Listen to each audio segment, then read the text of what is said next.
Welcome to Crime Stoppers. I'm your host, Chip Brown. Heartland Crime Stoppers is a community-based program designed to help law enforcement solve crimes by providing a way for the public to phone in tips anonymously and receive cash rewards of up to $3,000 for information that leads to an arrest, the recovery of stolen property, or the recovery of illegal drugs.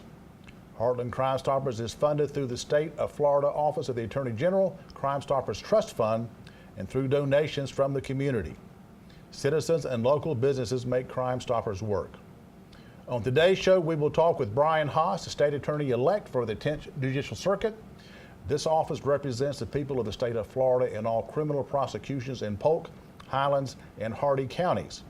In addition, the office advises the grand juries for those three counties and provides representation for the Florida Department of Revenue in child support enforcement matters. Brian Haas grew up in Polk County and is a 1993 graduate of Bartow High School.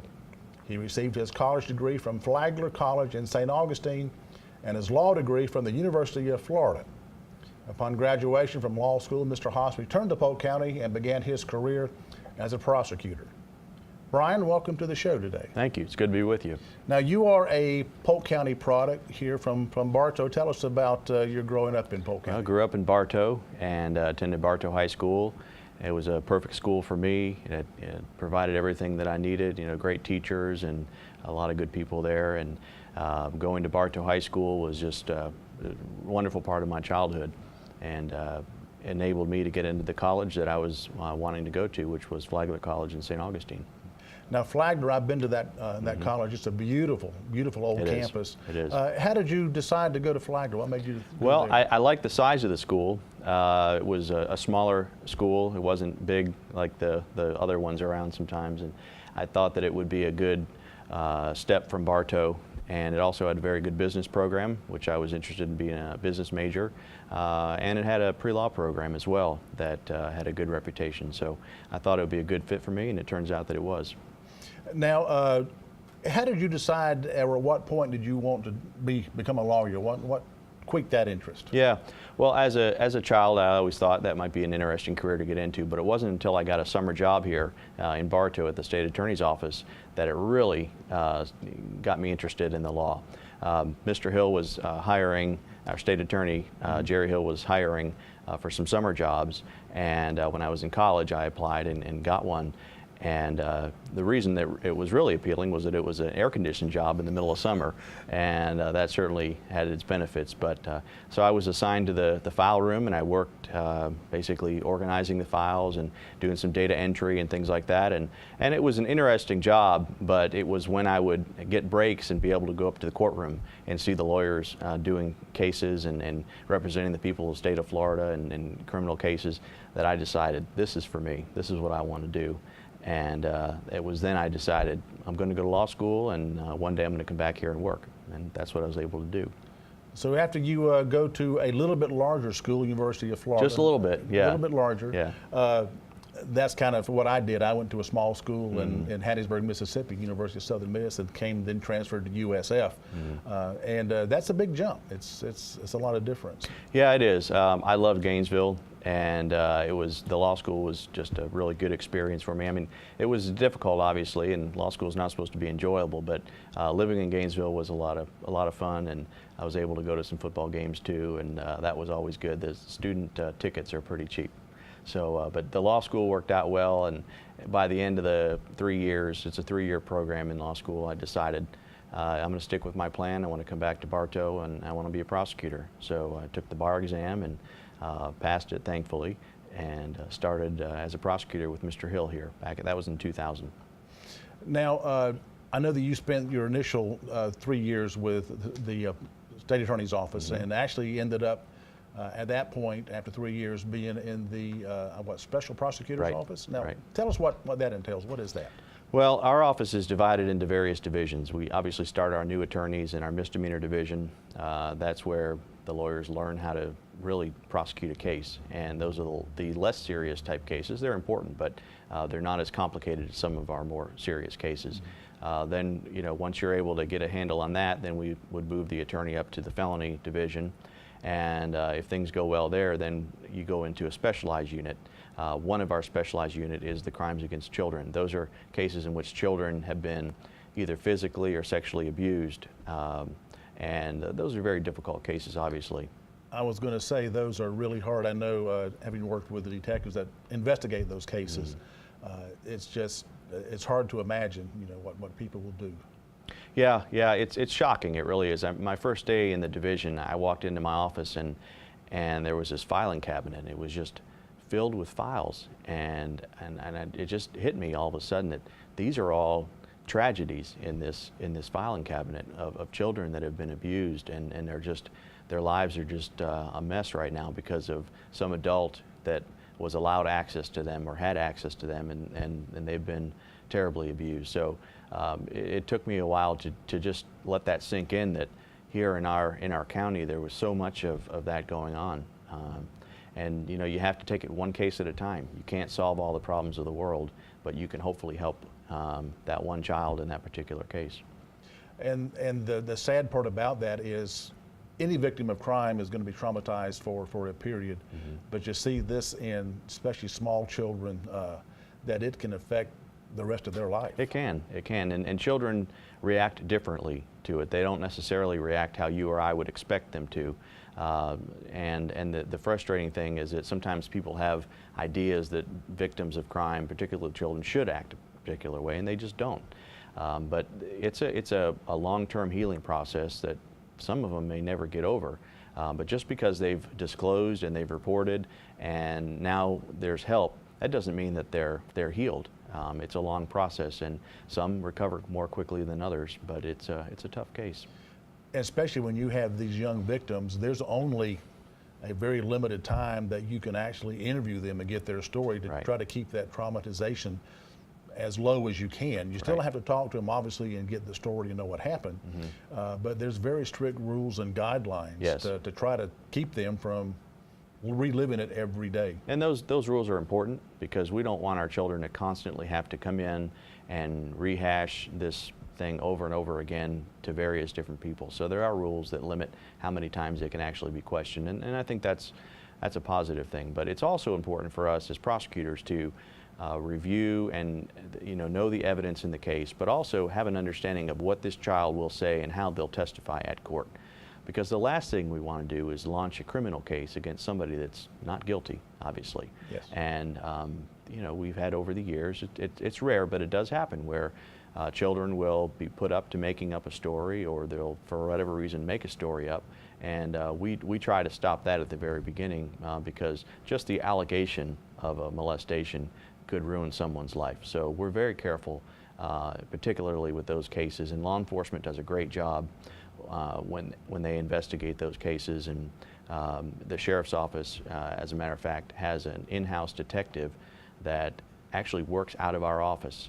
She's a detective with the sheriff's office, but her office is at our office at the state attorney's office, so we can work with her every day, and she helps us with the sheriff's office cases, and it's very nice to have. But the goal is to get it right and to get that child help as quickly as possible. Absolutely. I can say that's so important, to keep the innocent innocent and to get the guilty guilty. You find them guilty. Right. Now, after your 3 years, you decided to try a different path. What led you to leave that?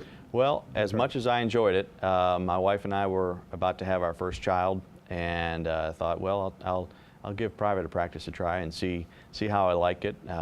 It was something that I was also interested in doing, so I found a really good firm over in Lake Wales that had a good reputation, and they did a lot of civil cases, and it was a good fit, and I actually ended up staying there for 8 years. So they were a good group of people. Yeah, that's one of the drawbacks to being in public service, is that it's such a large office, and budget constraints. You don't pay what a lot of these people could be making on the outside world, and you really have to have a dedication in your heart to want to be a public servant, whether it's law enforcement, or working in EMS, or working, in a hospital and healthcare. There's not a lot of money in that, and it really is just something that your personality kind of dictates. You're right. Some of our people that we interview, they they just cannot afford to work for us because they have student loan debts or other debts that you know they've had for a while.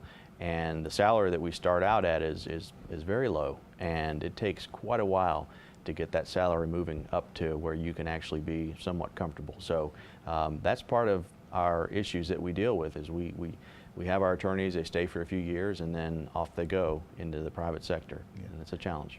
Now, how was your time as the city attorney of Frostproof? I bet that was an eye-opener. I learned so much, and I really enjoyed that. Frostproof is a beautiful community.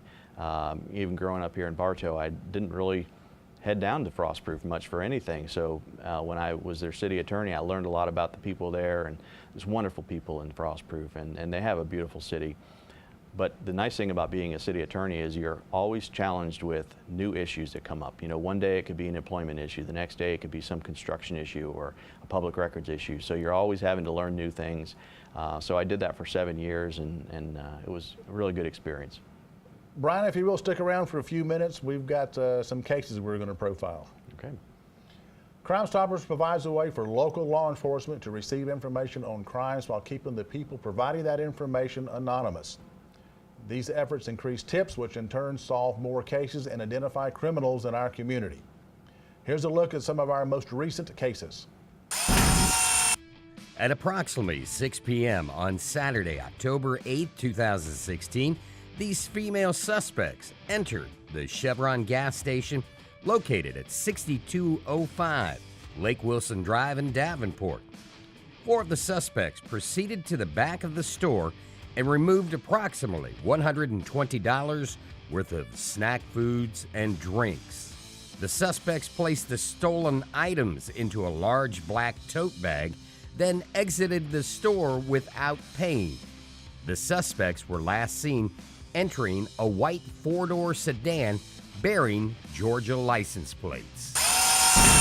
Winter Haven police have obtained a warrant for the arrest of a 40-year-old Winter Haven man who has made threats to blow up the SunTrust Bank in Winter Haven. On September 9, 2016, to Ridgepaul, Persaud, Ramlogan, a.k.a. Tony, Avenue G, Northwest Winter Haven, Florida, went into the SunTrust Bank located at 595 Cypress Gardens Boulevard and complained to an associate about a bank transaction that was reversed from his account. According to the associate, Ramlogan had made a deposit utilizing a business check from the sale of a vehicle on Craigslist. However, 24 hours later after the deposit, the bank reversed the transaction upon learning that the check was drawn on a closed account. Ramlogan refused to accept the explanation of the bank associate as to why the reversal was made and yelled, "How would you like it if I came back and shot everyone in the bank?" The representative advised Ramlogan that he was in a federally protected business and to refrain from making threats. He responded twice by saying, "I will come back in and blow the bank up," and then walked out. The Lake Wales Police Department is attempting to identify the above-pictured suspect. An unknown white male entered the Gate convenience store in Lake Wales, selected 3 8-packs of beer, and then fled the area with a second unknown male. This suspect walked into the Verizon Wireless store located at 5935 Cypress Gardens Boulevard in Winter Haven and picked up a Samsung Galaxy S7 Edge valued at $800. He then walked out of the store with the phone. Surveillance video showed him in the area where the phone was located, and immediately afterwards, the phone was gone.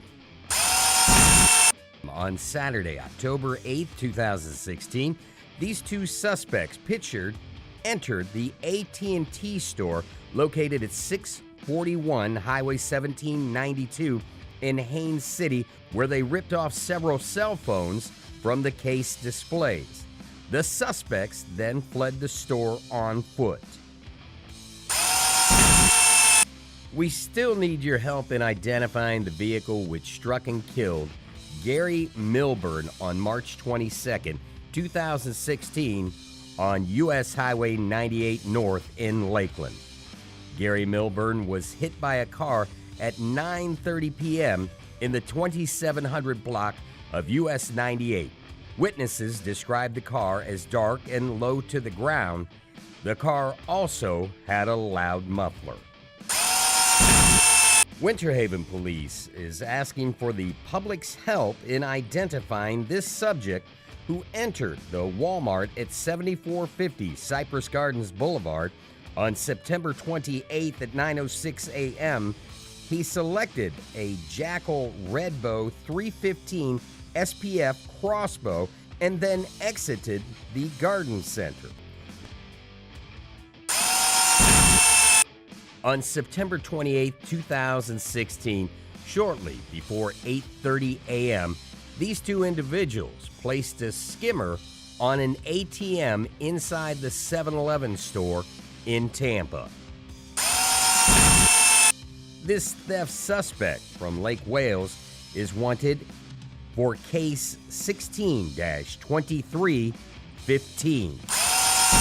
If you have any information on any of the cases you've just seen or any information on unsolved crime, please contact Heartland Crime Stoppers and leave an anonymous tip. The toll-free tip line is 1-800-226-TIPS. That's 8477. You can also leave an anonymous web tip by going to www.heartlandcrimestoppers.com and click on the Give a Tip tab, or by going to www.p3tips.com. Don't forget, you can download our free P3 Tips app on your smart device. Whichever way you choose to leave a tip, you will remain 100% anonymous. If your tip results in an arrest, the recovery of stolen property, or the recovery of illegal drugs, you could be eligible for a cash reward of up to $3,000. Welcome back to Crime Stoppers. I'm your host, Chip Brown. The 10th Judicial Circuit represents the people of the state of Florida in all criminal prosecutions in Polk, Highlands, and Hardee Counties. Joining us in the studio is State Attorney-elect Brian Haas. Brian, thank you for sticking around. You bet. Now, when we took a break, we were talking about you being the city attorney in Frostproof, and then something happened that you wanted to come back to the state attorney's office. Well, you know, when I left in 2003, I always missed being a prosecutor. Enjoyed private practice, loved the people that I work with, but there was always that feeling that I had to get back over here. And it was 2011 that I just felt that it was the right time. So my wife and I had a lot of discussions, and we looked at the budget and had to crunch some numbers, and we decided that it was something that was important enough to make it happen. So I came back over and met with Mr. Hill, and he was willing to take me back. And so 2011 I came back, and he put me right back into the child abuse division that I left from 8 years removed. Well, and as much as you hate to think that it has changed in those cases, they don't change a lot, just a lot of the names, but still the same things happening. You know, that's a shame. That's the frustrating thing, is that, you know, there's still a division full of cases, and you know, that's the reality of things, is that these children are constantly being put at risk and in danger, and they're going to need a good prosecution office to protect their rights. Some of the crimes are all the same, but the ways in which the crimes are being committed are different. Even over the 8 years that I was gone, you know, we're seeing a lot more things being done over the computer and luring children over the computer and things like that. So it's provided an additional dynamic and challenge for law enforcement. Yeah, there are so many avenues now through the internet, and for all the good that it does, there is the dark side of the internet that people exploit and use. Now, you are the chief assistant attorney for the state attorney's office. Now, tell us what that entails. Well, about a year or so after I came back to the state attorney's office, Mr. Hill asked me to serve as his chief assistant. Chip Tulberry, who worked for the office for years and years, was set to retire. And so Mr. Hill asked me to take that job. That job it's a lot of different things. One, it oversees the day-to-day operations of the state attorney's office. It helps with the recruiting, and you know, we have to get our lawyers from all over the state to have enough people here to staff what we have. It also is responsible for the media, so that job is important because it's the contact with whether it's the newspaper or the television or radio, and dealing with the media takes up a lot of my day. Yeah, well, you have to keep people informed. They want to That's know, right. and you want to make sure they get the right information as to Absolutely. what's happening, because there's so much misinformation that goes out with rumors and mistruths that if you don't do that, you're already behind the curve. It's important, and you know, I believe that the more the public knows about our justice system, the state attorney's office particularly, the more they'll be impressed with what we do. I think that there's a real danger in lack of information, and if there's a vacuum and there's no information out there that's accurate, people are going to put their own narrative out there, right or wrong. So it's important to us to get the right story out. So we appreciate the members of the media that are reporting on our cases, and we're also working internally to do a better job of reaching a new generation of citizens who may get their news from other sources than the typical media. Yeah, it has changed, like you say, entirely so much with social media and the stuff that goes on. I mean, people are hearing about it before the news can even report it. Right. In many cases, so Very true. it's very important that you stay ahead of that as much as you can. Now, tell us about the staff at the state attorney's office. How many lawyers and how many support people do you have? We got a great staff we're very proud of. You know, Mr. Hill has been our state attorney for 32 years, and he has just done a wonderful job over these years of bringing in the right group of people to do the job that needs to be done.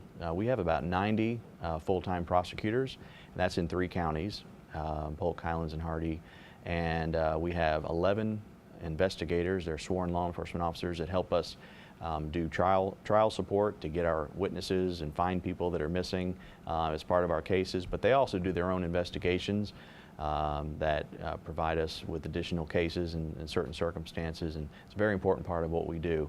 And then staff-wise, we have over 100 staff, the secretaries, clerks, the folks that help the attorneys get the cases ready to go, whether it's for a hearing or trial or to get filed. So everybody has an important job there, and it works pretty well. I know that there's a number of responsibilities. There's a lot of moving parts because you have to get information a lot of times to answer the attorney's questions that they will need to prosecute the case successfully. You've got to worry, as you said, getting subpoenas out to the witnesses, finding addresses for some of these witnesses that maybe don't want to come forward perhaps, Right. or trying very hard not to be found. And like I say, just additional background information that your investigators can do, and felony intake to make sure you have all the it is, people don't really realize unless they have been on the inside. It's a monumental task. Well, you know, the challenging thing is that usually having a case with the state attorney's office means that things are not going well for you in your life, meaning you're a defendant that we're prosecuting, or you're a victim of crime, which means, you know, something bad has happened to you, or you're a witness who's now having to testify. So we realize that generally when we're dealing with folks, they're probably not real excited to be dealing with us. And sometimes they don't want to be found, even though they're important to the case. So we have an obligation to go out there and try to find these witnesses and victims. Sometimes they're difficult to locate, and they're going through tough times in their lives. You know, maybe there's been an upheaval in their home and they're having to live with family, and we just have to track them down. But we have a lot of time restrictions that we have to make sure. You know, when someone's arrested, we have to bring charges within 21 days if we're going to keep them in jail. And so that's a lot to do in 21 days to get a felony case from law enforcement and filed. So that partnership that we have with law enforcement is critical in making sure that we're able to do that. Yeah, there's again just so many things, you know, from the old days where you did your affidavit and sent it in and then waited to get a subpoena, because you've got, you know, the officers are on vacation, they're on night shift. Right. So getting all that coordinated, and then you've got, you know, the clerk's office, and it's just A lot of moving parts. A lot of moving parts. How many cases do you come through your office on average? Well, when you're talking about felony cases, last year we processed, just in Polk County alone, over 10,000 felony cases. That's just felonies. Those are felonies, and you add in misdemeanors and the criminal traffic, tack on another 25,000 there, and then, you know, add on the juvenile cases, which are, you know, quite a few, and our Highlands and Hardee counties. Those are busy counties as well. So we're moving a lot of cases through our office every single year. Now, if you had to take each one of these cases to trial, you would need a staff of thousands. Yeah, we need about 1,000 judges too. Yeah. So, and there are there's alternatives that you do sometimes, and are there any specific guidelines for that, or is it just depends on the case? Or tell us how that. Well, I tell you, I mean, I know that I hear some frustrations from the public sometimes about plea agreements and plea offers, and the reality is we have no choice but to do that. If we had to try 10,000 cases in a year, I mean, it would just be literally impossible to do that. So we have to look at our cases and try to identify the defendants that have the worst records or have done the most serious types of crimes and focus as much as we can on those. Now, that's not to say that we disregard the less serious crimes. We can offer those folks some plea agreements. You know, the goal for someone that's just now coming into the criminal justice system is to maybe put them on the right track. Not necessarily put them in jail right away if they haven't done anything so seriously. Put them on probation. If they've got a drug problem, maybe they can get some treatment. You know, let them have a chance at making it right. And then hopefully we never see them again. But we realize that we probably will in some circumstances, and the next time they come through, you've got to deal with them a little differently. The repeat offenders are very frustrating. And sometimes you know, the jails are very full. The prisons are very full, so you've got to be careful about who you're filling the prisons with and the jails with, because we have limited resources, and we're a government agency, and I think you have to be responsible with the resources of the people. Yeah, because you certainly want to offer help to the people that need help and are actually trying to get over some rough spots in their life, and that's the goal, is not to punish people. It's to offer them a way to improve their life. Yeah, and you have to look at the type of case that it is. I mean, there are just evil people out there that are doing very bad things, and my view on those is, you know, to protect the public and to punish them for what they're doing, they need to go to prison. But we can't do that with everybody. We shouldn't do that with everybody. So we have to depend on our prosecutors having that good judgment to use their discretion and make the right decisions. Yeah, it's fair to say that the same frustrations that when I was a police officer, felt with things, your office and your staff feel the exact same things, that there's only so much you can do with the resources that you have, and you want to offer what's best for the victim and what's best for the offender. That's true, and you know, one of the frustrating things is the amount of time that it takes a case to go through the system. I hear that a lot, and I understand that. With all the cases that we're moving through and all the different moving parts as we've discussed, a case is not going to be over in 2 or 3 months. It may take a year or two, or sometimes more in the more serious ones. And that's very frustrating, because we have victims out there, particularly the family members of those that have been murdered. They want to start that road towards closure and healing. And as long as this case is open, it's very difficult to do that. And we realize that. We try to move these cases as quickly as we can. Well, Brian, thank you for being on the show. We appreciate your insight. We wish you the best of luck as the state attorney-elect. Thank you. Didn't get a chance to go about what you're looking for in the future, but we'll have to I'll call you back. Love to come back. And finish it up. Thank you. For more information on the 10th Judicial Circuit, go to www.sao10.com. That's going to do it for this edition of Crime Stoppers. Keep in mind, Heartland Crime Stoppers is an organization that helps law enforcement solve crimes through anonymous tips and monetary rewards. It encourages a cooperative partnership between law enforcement, the media, and the community to ensure security and enhance our quality of life here in Polk County. For more information, check us out on the web at heartlandcrimestoppers.com or follow us on Facebook at Heartland Crime Stoppers Florida. Until next time, keep in mind, it's a crime, and you can help make sure that they don't get away with it.